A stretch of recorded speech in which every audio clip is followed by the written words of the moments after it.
சென்னை தேனாம்பேட்டையில் எழுந்தருளி அருள்பாலித்துக் கொண்டிருக்கக்கூடிய அருள்மிகு ஸ்ரீ பாலசுப்பிரமணிய சுவாமி தேவஸ்தானம் இந்த ஆலயத்தை பற்றி சிறிது பேச இருக்கின்றோம்.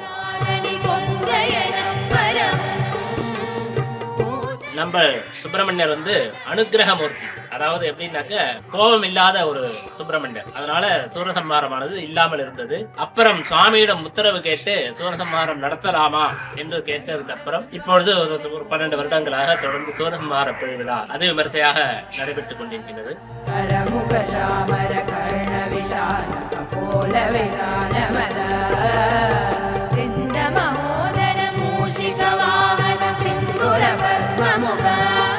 இந்த நேர்காணல முழுவதுமா பார்க்கணும்னா தயவு செய்து எங்க சேனலை லைக் பண்ணுங்க, கமெண்ட் பண்ணுங்க, சப்ஸ்கிரைப் பண்ணுங்க, மறக்காம நோட்டிபிகேஷன் பட்டனை பிரஸ் பண்ணுங்க.